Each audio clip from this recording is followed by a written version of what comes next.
Beleza. Olá a todos, olá a todas que estão nos assistindo neste momento. Meu nome é Guilherme, hoje faço parte do canal Mesa de Debates e vamos para mais uma entrevista, né, para conversar um pouco, né, da situação dos servidores municipais de Jacareí, né, cidade do estado de São Paulo, né, para quem não conhece, vizinho de São José dos Campos, né? E para a gente conversar um pouco, né, como está a situação, né, conversar um pouco sobre a questão da pandemia e outros temas a mais.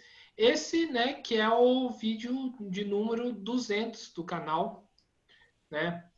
É o canal que começou, né, em junho do ano passado por conta para tentar refletir por questões referentes, né, à pandemia, trazer reflexões, né? Se a gente for levar em consideração toda a pandemia, né, são mais de um vídeo por a cada 2 dias, né? Bastante reflexões e assim a gente espera continuar até, né, essa fase complicada acabar, né? Tentando refletir em inúmeros temas e tudo mais. E hoje, para conversar sobre a situação dos servidores, né, convidamos aqui o Juliano, né, para poder falar tá, uma visão dele, né, contar como tá as coisas. Juliano, por favor, se apresente. Boa noite, boa tarde, né, a todos e todas aí. Gostaria de, primeiramente, estar agradecendo aqui ao Guilherme pelo convite que nos fez para estar batendo um papo sobre a questão do serviço público, né, mais propriamente aqui do município de Jacareí e região. Bem, eu sou funcionário público há 20 e poucos anos. Trabalhei no primeiro momento no SAI, Serviço de Água e Esgoto Municipal, onde também presidi o sindicato lá do SAI. Em seguida, eu saí do SAI e vim depois a ingressar na prefeitura como professor. Então, hoje eu sou professor, não estou no sindicato municipal, fiz parte da antiga gestão. Então, um pouco esse é o nosso currículo que a gente tem. Trabalhei também no estado de São Paulo, né? Como professor também, mas hoje estou no município de São José e de Jacareí. De Jacareí há mais tempo. Sim. Juliano, como estão as coisas aí, né, no município de Jacareí? Os problemas, tanto os problemas da cidade, tanto os problemas dos servidores, como que os servidores estão lidando com a pandemia? Conta um pouco para a gente como estão as coisas. Então, a pandemia, na verdade, afetou aí todo mundo de modo geral, né? Os servidores não teve fora dessa. No começo houve um isolamento, houve um afastamento dos servidores para ficar numa situação mais isolada, mas aí com o tempo eles foram voltando. Assim como nós da educação, né? Muito embora a gente não voltou presencial, nem o ano passado e nem esse ano, mas aí nós estamos nessa situação de trabalho remoto aqui em Jacareí, né? Até que, dentro da proposta aqui do município, até que os professores venham a ser vacinados e, por enquanto, também não tem essa previsão. Aí outros setores estão trabalhando de maneira presencial e mais outro setor no sistema de revezamento, né? Não está 100% ainda. Sim. E o município está oferecendo condições, né, necessárias para que se realize um trabalho para que os funcionários não se infectem, né, não peguem o vírus? Bem, veja bem, eu posso falar com relação à Secretaria da Educação, porque na prefeitura aqui do município de Jacareí é em torno de 4.800 funcionários, sendo que em torno de 1.200 estão na área de educação. A maior secretaria do município é a educação, né? Embora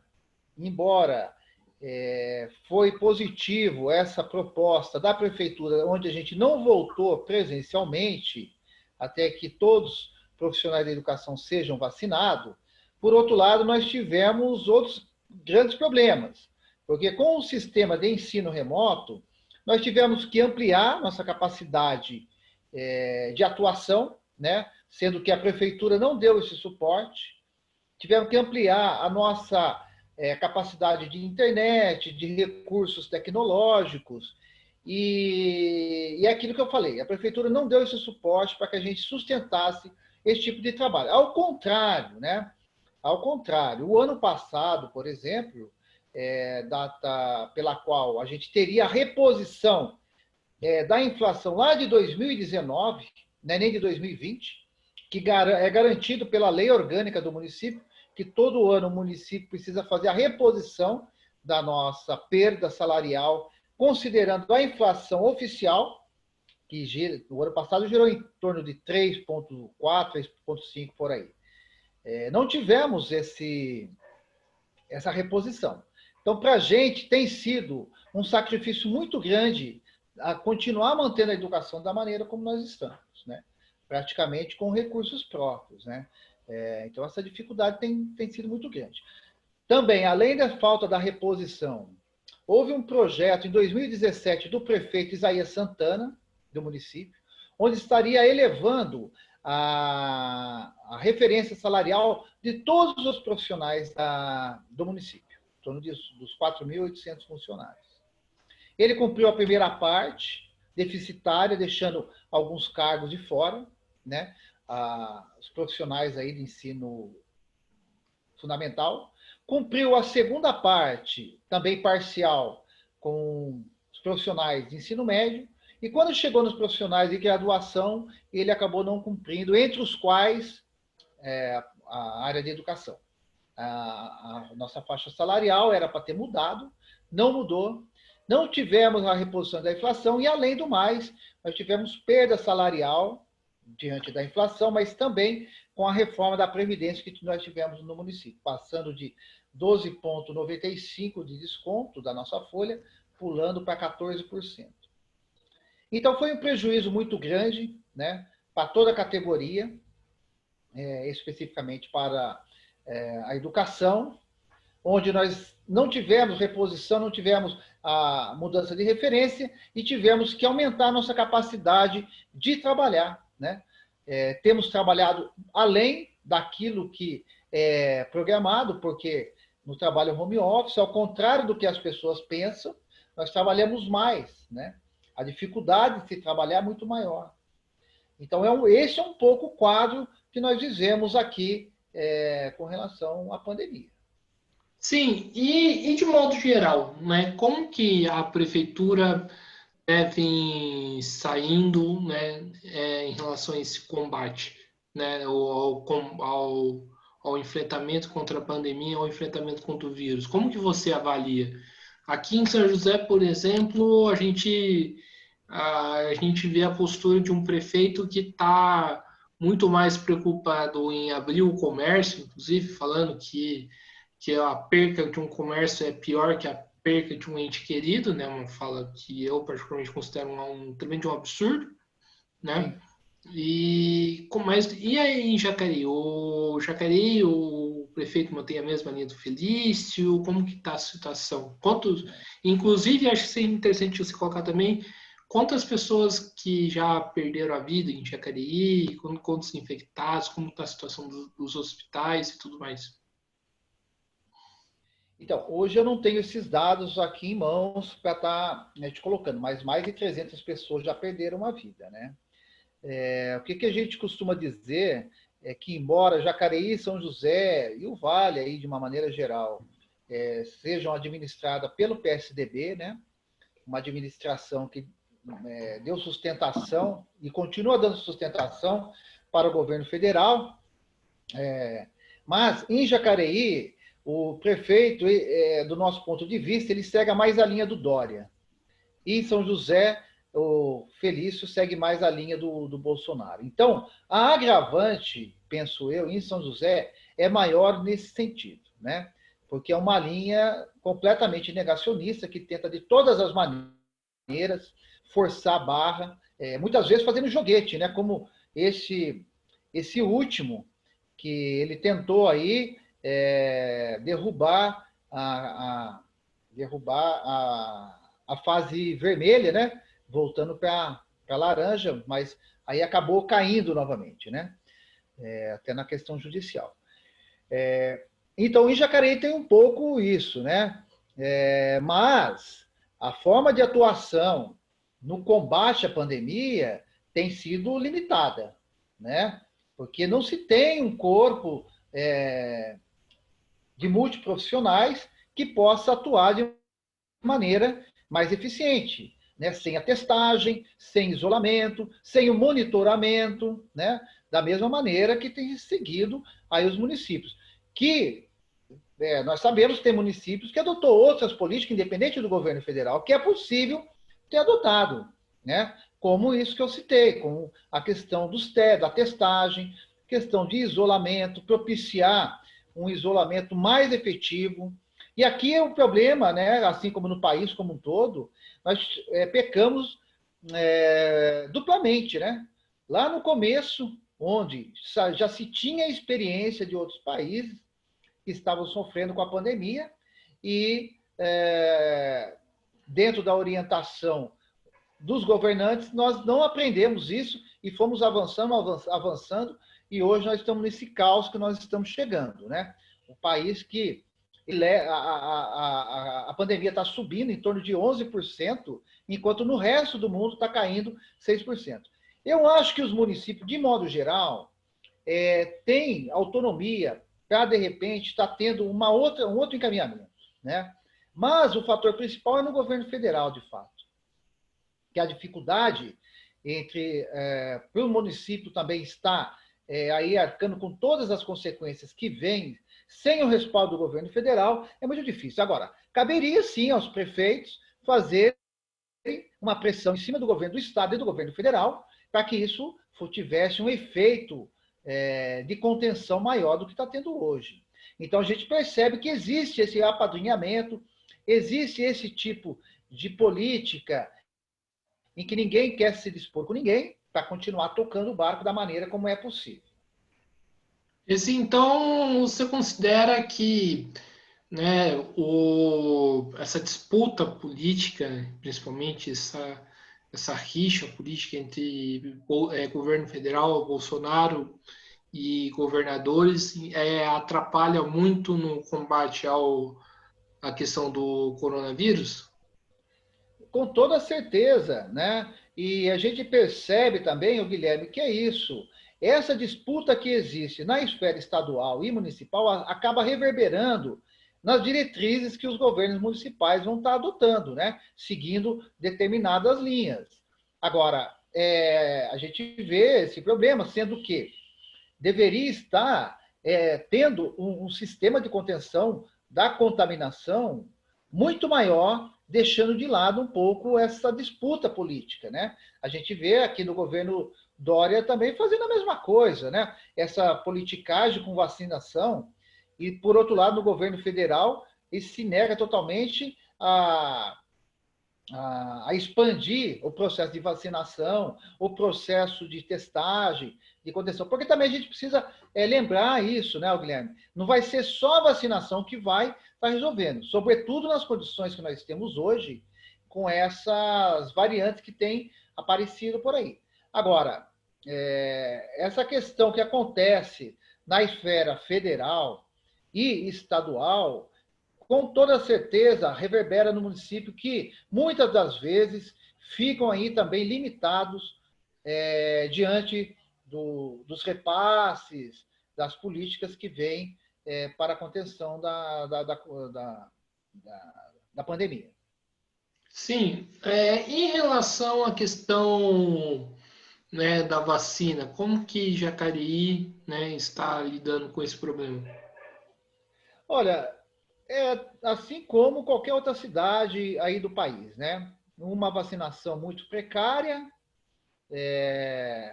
extremamente limitada, dependendo aí da transferência de vacina para o município. Então, fica muito limitado essa expansão da vacinação. No país como um todo, não se atingiu nem 4% ainda, né, dos vacinados, e essa proporção acontece nos municípios, e em Jacareí não é diferente. Então, nós estamos nessa situação hoje em dia. Sim, e de modo geral, como que você vê essa questão, né, da vacina, né? Qual que é a expectativa em relação a esse tema, né? Que é um tema, acho que é o desejo de qualquer pessoa até consciente e racional, né? Que a vacina chegue logo, né? E como que você está vendo essa questão? Claro que a gente fica nessa expectativa muito grande, querendo que essa vacina chegue rápido, não só para nós aí que estamos na área da educação, mas como para a população como um todo, né? Agora, eu vejo, Guilherme, eu não sou muito otimista com relação a isso. Infelizmente, enquanto a gente estiver sendo governado por esse governo que está aí, negacionista, que não se tem uma proposta definitiva de vacinação, eu acho que a imunização da população como um todo vai levar muito tempo, né? E, aliás, eu acho que isso não é nem um deslize. Eu acho que é uma proposta, é um projeto dele mesmo de não vacinar, de disseminar o vírus da maneira como for melhor, né? De tentar essa imunização que ele está aí, desde o início, propagando, essa imunização de rebanho, de você contaminar 70% da população e, a partir daí, segundo essa tese, o vírus pararia de disseminar. O problema é que quando você contamina esse percentual, o percentual de mortes também é muito grande, não é? No entanto, que a gente tem presenciado aí, cada vez que ele se expressa, as bobagens que ele fala, fica muito claro que esse projeto dele é muito claro para todos nós, né? De não vacinação mesmo, né? Ele negou desde o início, isso não é novidade para ninguém, negou desde o início a pandemia e continua negando de uma certa maneira, continua desrespeitando, sobretudo aí na questão do uso das máscaras, promovendo aglomerações. Então, quer dizer, nós estamos numa situação, Guilherme, totalmente desgovernada. Essa é a verdade. E não temos perspectiva, não temos perspectiva nem de vacinação, nem de contenção, nem de testagem. Para frear essa pandemia, a única maneira que eu vejo, embora não seja a melhor, é tirando esse presidente do poder, né? A gente sabe muito bem que o vice também não vai representar lá grande coisa, mas abre um canal para a gente, pelo menos, conseguir levar isso daí e conter de uma certa maneira. É a única forma que eu vejo. Porque continuando com o governo Bolsonaro que está aí, a tendência é aumentar cada vez mais. Não vejo outra saída a não ser essa. Então, a saída, então, é o impeachment. Eu acredito que seja um impeachment. Não tem, né, muito o que a gente ficar rodeando. Agora, é claro que a gente entende que existe todo um jogo de poder dentro do Congresso, né?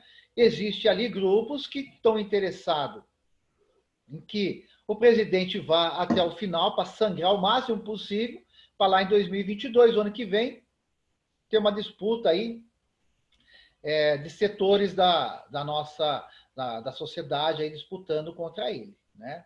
Isso é um prejuízo muito grande, uma irresponsabilidade muito grande, permitir que um presidente como esse, que tem promovido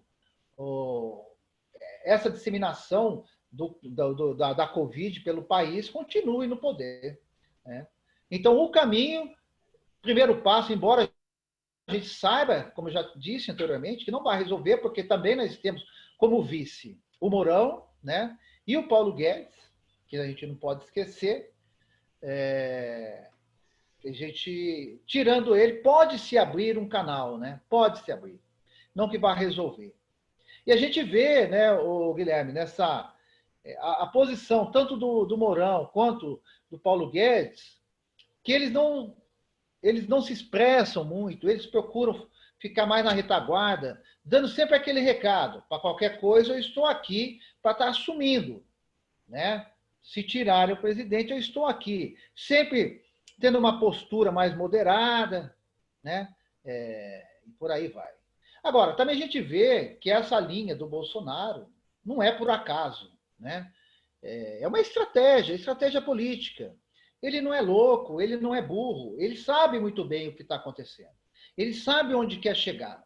Né? Agora, ele utiliza, dentro do, ao nosso ver, dessa forma dele se colocar, muitas vezes, para desviar a pauta que está na sociedade, como essa, recentemente aí, que ele se expressou, falando do mimimi, né? Que as pessoas têm que parar com esse mimimi, enfim.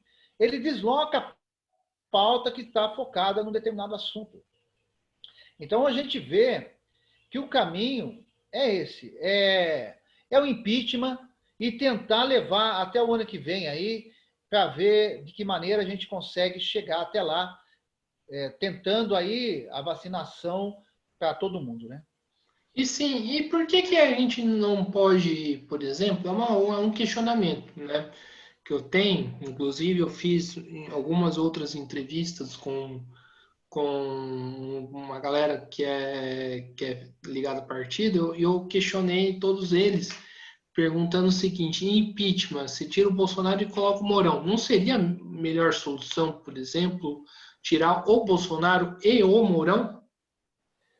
Não, com certeza. Essa seria a proposta ideal e chamar uma eleição novamente. Agora, a gente sabe que isso é uma situação mais difícil de se acontecer. O que nós temos hoje em mãos, né, seria o impeachment. Agora, a gente precisa também entender o seguinte: o impeachment ele aconteceria, do nosso modo de ver, nas ruas, né, com forte mobilização, não o Congresso, né, não é o Congresso que poderia estar tirando, mas sim o povo, né? Com uma mobilização muito forte na rua, conseguiria abalar com certeza. Agora, nós temos essa situação que a mobilização não tem sido fácil, né? Apesar da pandemia, né? Ela não é tão simples, tão fácil, porque o Bolsonaro ainda tem 25, 30% de apoio popular, que não é pouca coisa, sobretudo no campo popular. Então, além da situação que a gente vê, que seria um caminho mais direto para tirar, para fazer o impeachment, a mobilização, nós temos um problema de pandemia, né? Que hoje a dificuldade da gente mobilizar com a pandemia é muito maior. O que a gente tem feito, e até eu acabei participando aí no último dia 20, temos feito carreatas, temos tentado se articular dentro dessa proposta nacional, puxada aí pelos movimentos sociais, pelos sindicatos, né? Pela Frente Brasil Popular, Povo Sem Medo. Mas é isso que a gente, dentro das nossas limitações, nós temos feito dessa forma, né? Agora, é claro que diante desse quadro, era de fato o Congresso que tinha que se colocar na situação para fazer esse impeachment, para tirar o Bolsonaro fora do governo. Agora, a gente sabe que dentro do Congresso a relação é outra, né? Não é. Depende ali de muitas negociações, sobretudo ali o campo do Centrão, que ocupa boa parte das cadeiras que dão sustentação ao governo federal. Sim, outra questão que eu queria levantar é a questão do desemprego, principalmente em Jacareí. Assim, eu acho que está tudo bem você não ter números exatos, mas eu queria saber assim, você andando na rua, o que que você anda percebendo? Tem muito comércio fechado? Tem muita pessoa na rua procurando emprego? Como está essa situação na cidade? Então, aqui, né, não é diferente do resto do país, a onda de desemprego também é muito grande, né? Existe uma parcela desempregada há muito tempo e outra parcela que acabou desistindo de procurar emprego, né? E acaba nem saindo mais para procurar. Tem a questão do comércio, porque esse efeito fecha, abre, acaba tendo também as demissões, ainda que nós não tivemos fechamento de fábricas, né, por conta da economia, mas na cidade tem várias pessoas que trabalham em Taubaté, em São José, e acaba sofrendo o reflexo dessas grandes empresas, né? Como é a situação lá de Taubaté, porque embora a Ford gerasse aí, gera ainda, né? Ainda mantém um número X de empregos, tem ainda o campo que fica na periferia dessas fábricas, né? No fornecimento de materiais. E essa periferia que fica no entorno que acaba refletindo um pouco no município. Então, nós temos sim esse problema aqui. E o que é pior, né? Não tem projeto, não tem proposta, mesmo na esfera municipal, de frente de trabalho, né? Que poderia, sim, o município estar tentando, de alguma maneira, ter algumas iniciativas de frente de trabalho, né? Mesmo que fosse aí dentro da questão de frente de trabalho contratadas, enfim, né? Tem inúmeras maneiras da gente tentar se articular e tentar ter um dinamismo, ter uma dinâmica aí de a economia continuar, mesmo que lentamente, continuar fluindo. Sim, e agora voltando, né, um pouco da questão do governo federal, como que você enxerga essa questão do governo federal com a questão do desemprego? O Bolsonaro vive falando por aí, né, que é importante pensar na economia, né, e também na pandemia, né? Antes ele falava que para pensar na economia, aí depois viu que pegou mal. Aí ele fala, não, que a economia e a pandemia andam juntos e tudo mais. Como que você enxerga essa questão, da atuação do governo federal na parte da economia?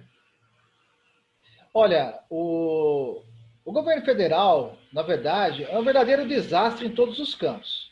E no campo da geração de emprego, vai na mesma onda, né? E a questão é essa. Ele não conseguiu salvar nem a economia e não conseguiu salvar nem as mortes por efeito da pandemia, né? Vive tentando a todo instante jogar a população para a rua, para que continue trabalhando para tentar resgatar um pouco aí, o mínimo, um pouco ainda que resta da economia, mas não tem conseguido. A gente sabe muito bem que o país começa a viver aí uma recessão muito grande e a expectativa aí para esse ano, ano que vem, não vão ser das melhores, né?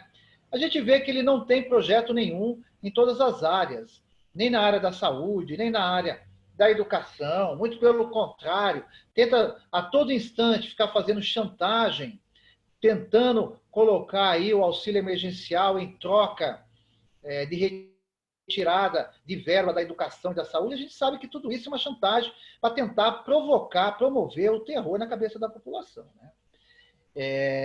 E assim, né, o Guilherme, desde o começo ele deixou muito claro. Acho que ele tem um único, do meu ponto de vista, ponto positivo, que ele nunca enganou ninguém. Ele falou desde o início que ia promover tudo isso que ele está promovendo, ele está promovendo.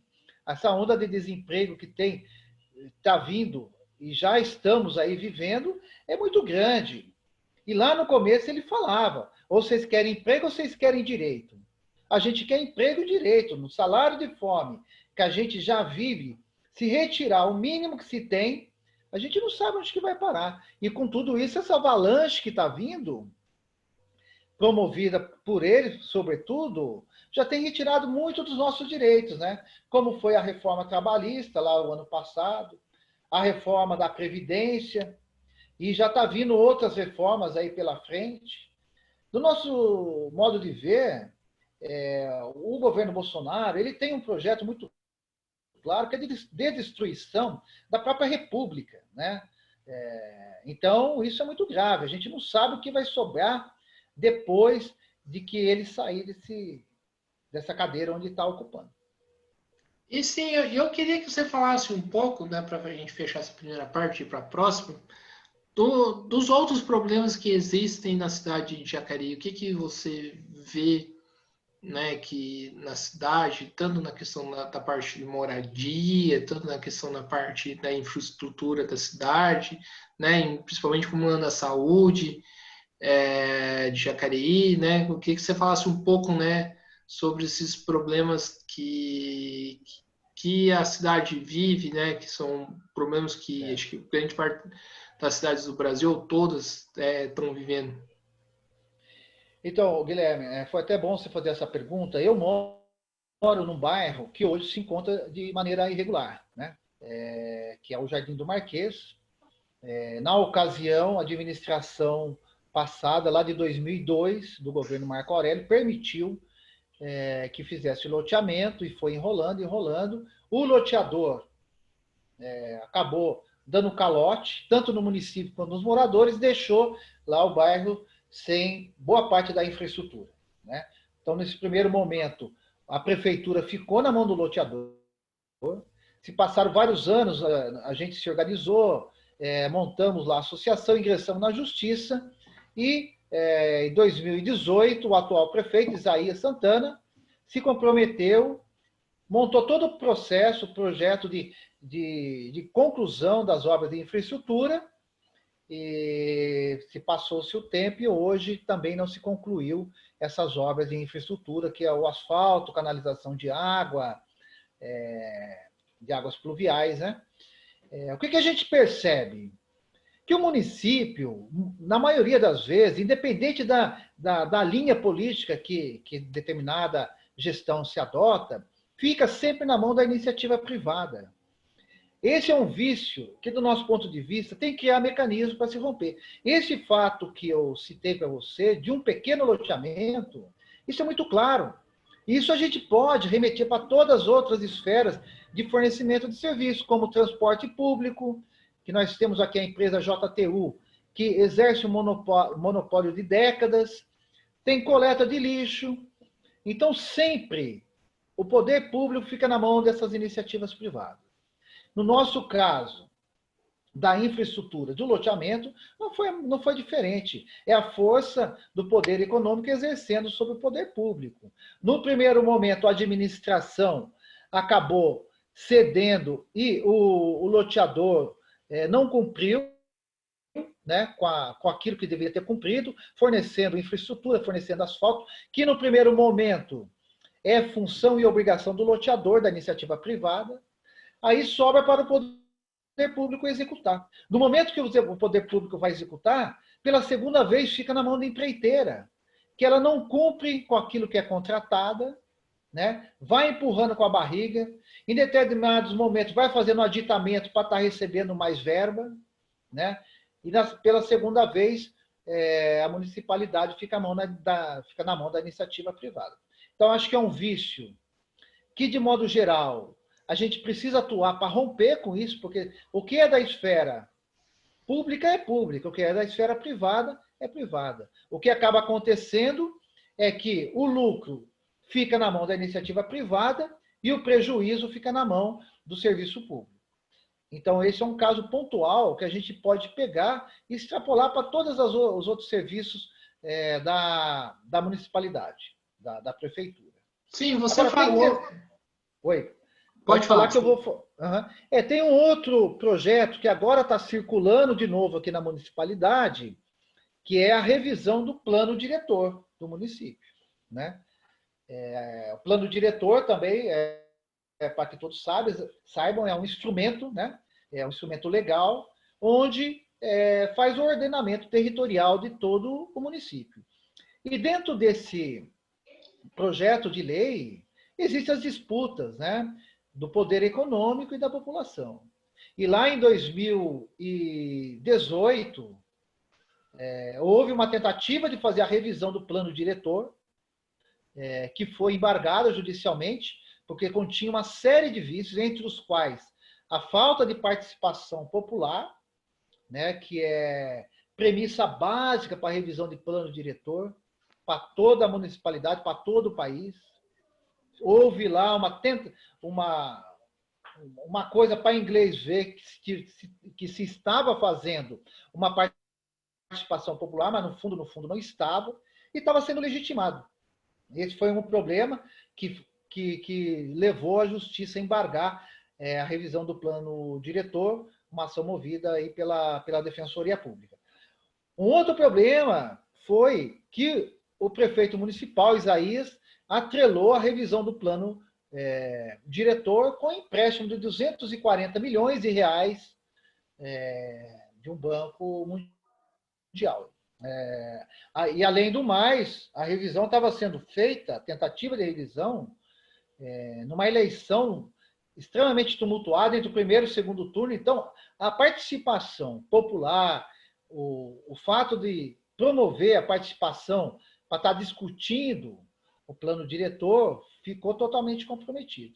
Nesse sentido, foi embargado, né, a revisão, e está sendo retomada agora, com alguns problemas que a gente tem percebido e tem tentado atuar, mas agora começa novamente essa tentativa de revisão do plano diretor. Sim, você falou da questão entra governo, sai governo, que existe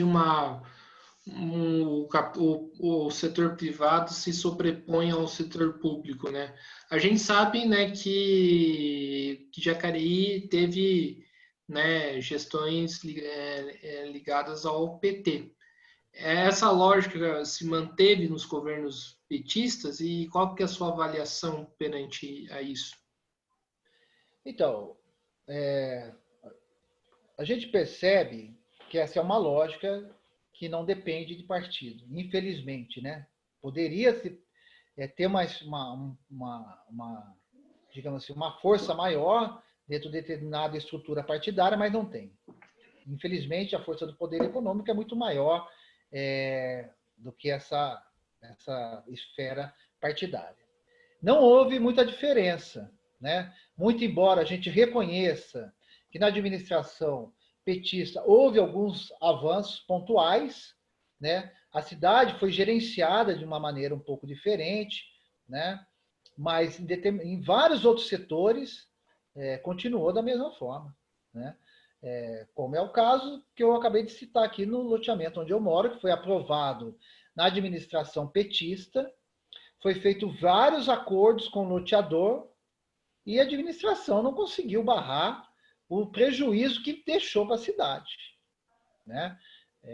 E sacrificando aí toda a população, onde ela poderia ter, lá no início, ter o poder de polícia e ter embargado o loteamento, e assim não fez, deixou correr solto, fez alguns acordos que não foram a contento, e sobrou um prejuízo muito grande aí para a municipalidade. Então, em vários outros aspectos, não diferenciou muito das antigas gestões, não. Tanto essa quanto as anteriores acabam cedendo para a força desse poder. Poder econômico que a gente vê que acaba sobrepondo mesmo ao interesse do público, né?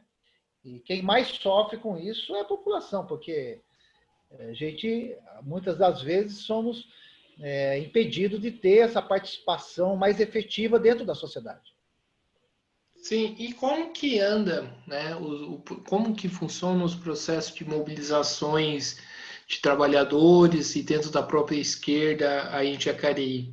Como que é a dinâmica? Então, veja bem, a gente, embora a gente tenha todas essas críticas que acabamos de citar, né? A gente procura ter uma certa maturidade e se organizar dentro da esfera partidária, sindical, de movimentos sociais, naquilo que nos toca, que é comum. Isso a gente já tem feito lá desde 2017, com a retirada da presidenta Dilma, né? Que, assim, boa parte dos militantes não participaram do governo, mas na hora que teve que defender o governo, nós fomos defender porque sabíamos que o que estava em jogo era muito maior do que as nossas particularidades. Então, desde lá de 2017, quando logo no governo Temer, se propôs a reforma da Previdência, nós conseguimos aí se articular com o campo da esquerda e de lá para cá a gente tem se organizado constantemente, temos participado dentro da agenda nacional, que é importante também a gente sempre estar atrelado a essas questões na esfera nacional. E também na esfera local, como é o caso aqui que nós estamos citando da revisão do plano diretor, que a gente tenta se articular com os movimentos para tentar, de alguma maneira, interferir nesse processo. Então, a gente procura separar muito bem essas coisas, sabe? Quando algum partido, mesmo da esquerda, está no poder, a gente procura ter uma visão crítica, sim, que é nosso dever, mas também nós sabemos o momento que é preciso defender a população, para a classe trabalhadora, não ter um prejuízo maior do que já tem. E é o que nós estamos sofrendo hoje, né? Nós estamos numa avalanche muito grande de retirada de direitos, onde a gente tenta, de alguma maneira, se defender, né? Minimamente, para não retirar mais do que já temos. Já foi retirado. Sim. Em questão de greves nas fábricas, como que você avalia? Tipo, qual que é a importância desse setor para essas mobilizações, né, em Jacareí? É fundamental, né? Todo o processo de greve, de mobilização, é fundamental essa nossa unidade, porque muitas das vezes, sobretudo aí nos últimos anos, as greves têm sido, muitas das vezes, greves gerais, né? Citando lá de 2017, e de lá para cá tem tido essa repercussão de greves gerais, embora tenha algumas pontuais onde existe o apoio, né, de todo o conjunto aí do movimento sindical, quando essas greves pontuais elas acontecem. E quando são greves gerais, são mobilizações, aí, quando é uma questão maior, essa unidade, ela acaba muitas das vezes, na maioria das vezes, funcionando, se pautando naquilo sempre que a gente tem em comum. Sim, e outro elemento que eu quero conversar, né, e como que é a relação da cidade com o bolsonarismo, né? Você percebe uma parcela considerável de bolsonarista, apesar de todos os problemas, apesar dessa imensa crise, né, que nós estamos vivendo?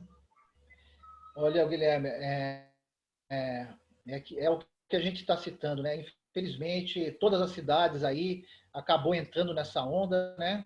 Bolsonarista, e aqui não foi diferente. E a gente percebe que essa onda bolsonarista não começou agora, não começou na eleição de 2018 e provavelmente não vai terminar agora em 2022, porque não é o Bolsonaro, né? É uma mentalidade que estava aí guardada no armário e com o tempo houve essa movimentação de estar despertando e acabou culminando aí com a figura do Bolsonaro, que conseguiu capitalizar toda essa gama de pensamento reacionário, conservador, que está vigorando aí no nosso país, mas que não é de hoje, como eu acabei de dizer. É o que já vem aí acontecendo há muito tempo, né? O que aconteceu é que essas pessoas saíram do armário, né? E conseguiram aí escancarar, colocar de fato o que realmente são. Eu acho que tem esse lado positivo, né? Porque as pessoas ficavam muito ali por trás dos panos, né? E não mostravam as caras de que fato como que era. E hoje isso é muito claro. Então, aqui no município, como nas outras cidades, nós temos essa dificuldade. A onda bolsonarista é muito grande. A gente que convive, sobretudo no meio popular, que eu acho que é um erro que a esquerda vem cometendo há muito tempo, que abriu espaço para o desenvolvimento do bolsonarismo, né? Onde o meio popular ele era e tinha uma raiz voltada mais para o campo social. Hoje nem tanto. Hoje a gente perdeu muito esse campo, né? Mas gira aí na média do país, de 25% a 30%, que é um índice elevadíssimo, né? Sim, e assim, de uma maneira nacional, você acredita que a esquerda vem falhando, que a esquerda poderia ser mais incisiva para poder disputar esses setor, né, bolsonarista, principalmente os setores populares que acabam, né, caindo no conto da sereia? Então, Guilherme, eu acho que nesses 13 anos, na verdade, né, que o PT esteve ali no governo, cometeu vários erros, né? Entre os quais essa tentativa de conciliação de poder, né, que foi muito grave. Além disso, deixou de fazer uma reforma política estrutural bem forte para que a gente conseguisse aí avançar mais nesse campo, né? Tanto é que, por exemplo, aí nós temos 2, 3 anos aí do governo Bolsonaro, a fome está batendo já na porta das pessoas, coisa que tinha sido, de certa maneira, amenizada, né? Então, houve uma certa mudança que a gente reconhece, mas foram insuficientes. Foram insuficientes uma vez que o PT chegou no poder.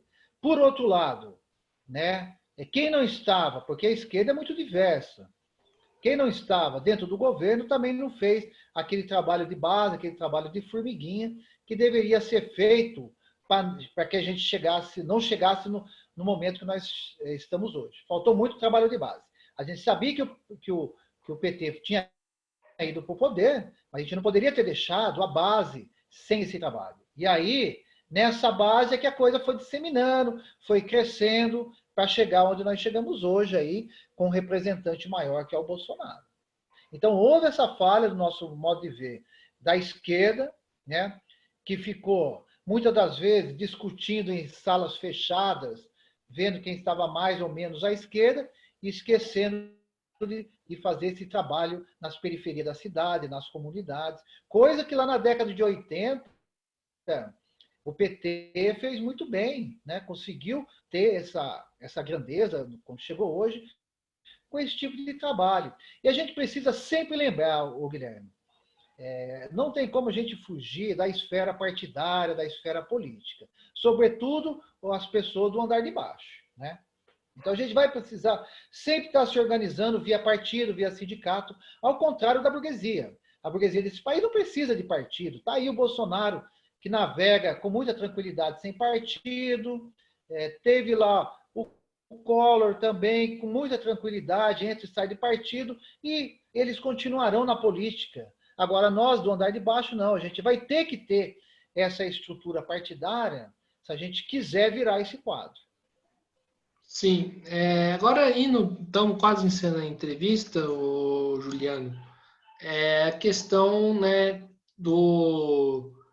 embora você falou que não está mais na gestão do sindicato, né, mas pelo que do histórico que você acompanha, né, como que funcionam as campanhas salariais, principalmente para os servidores públicos, né? A prefeitura de Jacareí costuma agir com intransigência? Existe alguma certa diferença entre as prefeituras do PSDB e do PT? Ou, assim, existe muito mais semelhança?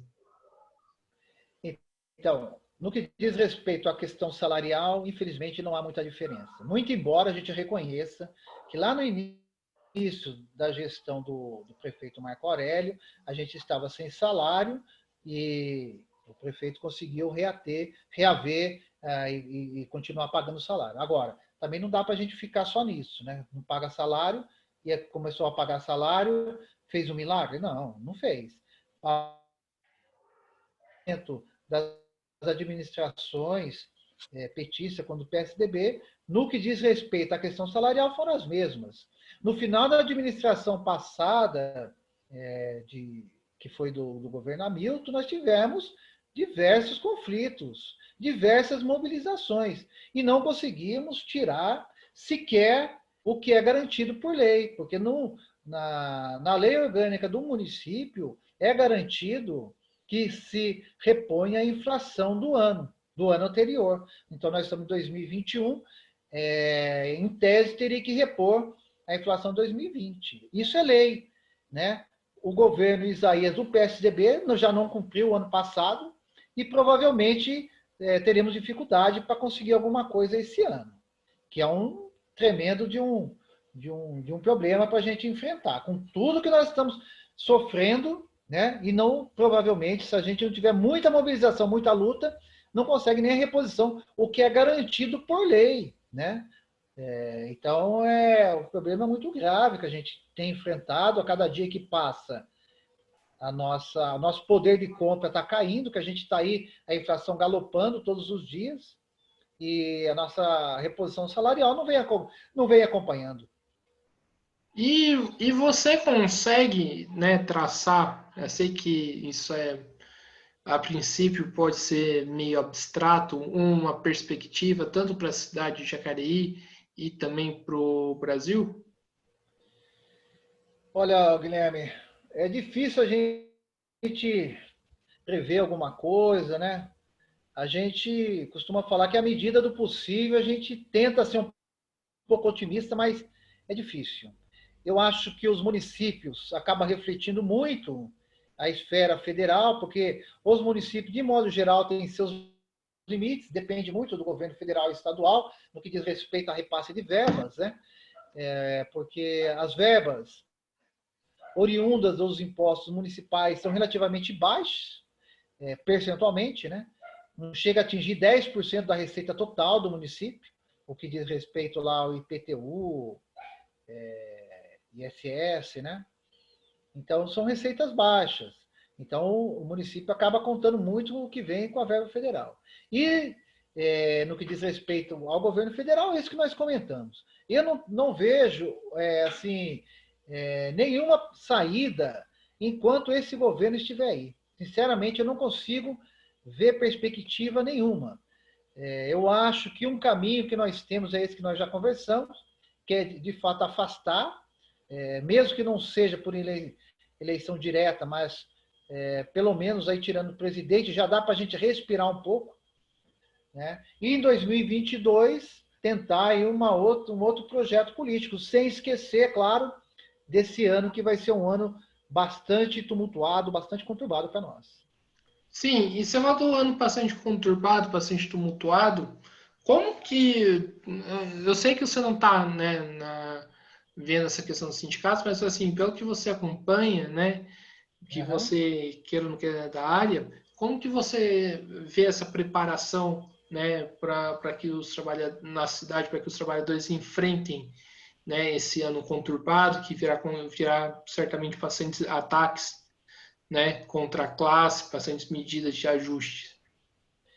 Então, só para a gente lembrar um pouco, assim, todo ano a gente tem campanha salarial, né, que normalmente acontece no mês de março, abril. Tem uma rodada de negociações com a administração, por enquanto não tivemos esse chamado para estar discutindo em assembleia, então nós provavelmente começaremos aí dentro dos próximos dias. Isso no que diz respeito à nossa questão salarial, que vai depender um pouco dessa rodada de negociação. Aí, atrelado a isso, nós temos mais essa reforma administrativa que o governo Bolsonaro está tentando atravessar aí no Congresso, que a gente entende que vai ser um prejuízo, uma perda muito grande para o conjunto do funcionalismo e, sobretudo, para o funcionalismo municipal, né?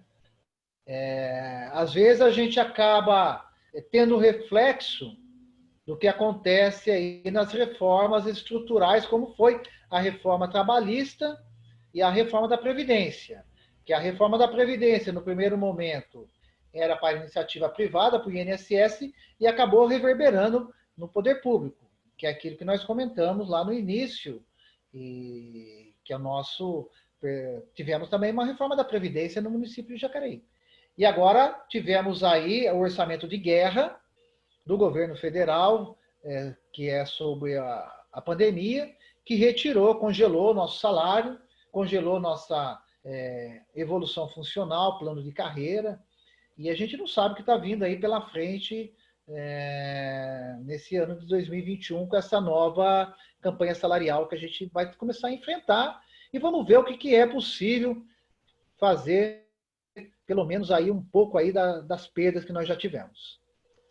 É uma pergunta básica, pode parecer bobagem. Jacareí pode ser considerado como uma cidade rica?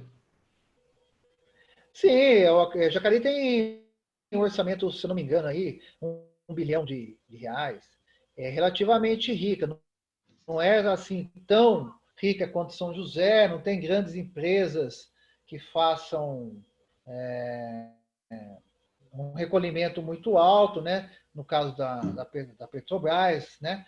Tem cidades que têm essa vantagem da arrecadação, mas é uma cidade rica. Tem diversas fábricas, né?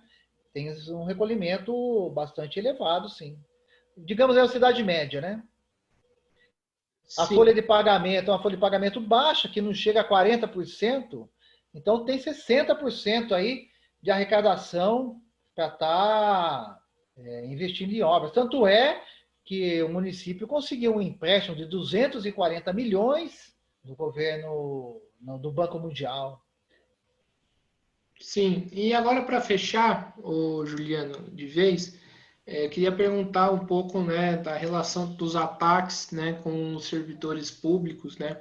Queria que você comentasse um pouco isso, você que é servidor, já que nós estamos falando de servidores públicos, eu queria que você falasse, principalmente para o telespectador, para o ouvinte Uhum. que estiver assistindo a gente, né, como que você enxerga essa questão? Então, Guilherme, olha só. Normalmente a população tem uma visão muito distorcida de funcionalismo público, né? E acaba caindo nas redes sociais aí, que o país gasta muito com funcionalismo público, enfim. E a gente observa que não é isso, né? É, é claro que, assim, nós temos diversos segmentos de funcionalismo público. Tem do Poder Executivo, que é o caso que nós estamos falando aqui de servidores municipais, tem da esfera judicial, né, que com certeza esses ganham valores exorbitantes, né? Tem o governo federal, os militares, enfim. Então, para a gente falar de serviço público, a gente tem que ter uma visão muito ampla. Agora, quem está na linha de frente, de fato, é o do dia a dia, né? É quem está trabalhando ali, é a enfermeira, é o médico que está no SUS, é o professor que está no chão da escola, né? Então, o funcionalismo público, ele exerce uma função muito grande para uma população pobre como a nossa. Você imagina se, diante de uma pandemia dessa, se não tivesse o Sistema Único de Saúde, né? Que até o antigo ministro começou a defender o SUS por todas as deficiências que ele existe, é um sistema que está dando conta do recado, né? Então, a gente precisa considerar muito bem de que, quando a gente fala, de quem que nós estamos falando do servidor público. Se é aquele juiz que ganha lá 100 mil reais, ou se é aquela enfermeira, aquele professor que ganha lá 1.500, 2.000 reais. Esse é um fato que a gente precisa considerar. Outro fato que a gente precisa considerar é essa reforma que está sendo colocada aí pelo governo Bolsonaro, que entre todos os problemas que existem, ele fala em retirada da estabilidade do servidor público. Aqui eu gostaria de fazer um pequeno adendo pelo seguinte, acaba caindo no senso comum também que servidor público tem regalias por ter estabilidade, que não é verdade. Nós temos o estágio probatório, que é como se fosse uma experiência, equivalente à experiência na iniciativa privada. O estágio probatório são 3 anos. Dentro desses 3 anos, a chefia imediata pode estar exonerando aquele mau funcionário. E, do nosso ponto de vista, deve se fazer. Além desses 3 anos de estágio probatório, nós temos também os processos administrativos, né? Que é uma prerrogativa do executivo, está abrindo processo administrativo para exonerar aquele funcionário que não está condizente ali com a função que está sendo exercida. Agora, veja, retirando a estabilidade, o que acontece? Né? Vamos colocar um exemplo muito prático aqui. Nós temos aqui uma escola onde eu trabalho, que tem um corpo docente que acompanha ali os estudantes 3, 4, 5 anos. Se retira a estabilidade, o prefeito ele consegue mobilizar os profissionais que estão nessa escola da maneira como ele quer. Ele coloca e tira quem ele quer. É isso que exatamente isso o que reflete na perda da estabilidade. É um problema muito sério para a população que precisa do serviço público. Porque quem não precisa do serviço público pode ali estar pagando um convênio médico, pode ali estar pagando uma escola particular, né? Que é uma minoria. A maioria ele usa o serviço público. Então é importante para o ouvinte aqui do seu canal, perceber isso. A perda da estabilidade é a perda do serviço público para a população mais pobre desse país. Isso se aprofunda Como que é? Isso se aprofunda com esse período? Com o período de pandemia? E com esse período de crise, principalmente com esse governo.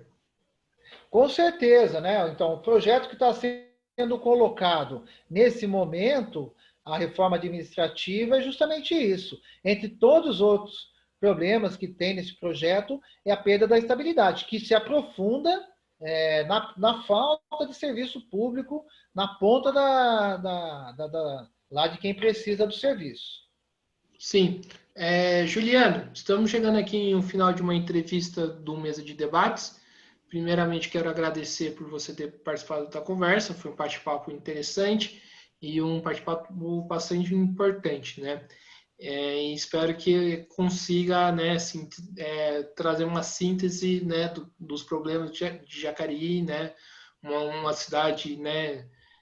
Sei que existe esse bairrismo bobo, né? Mas uma cidade importante, né, pro Vale Paraíba, né, e uma cidade que é central, né, para a luta, né, daqui da região. Então, quero agradecer e passo para as considerações finais.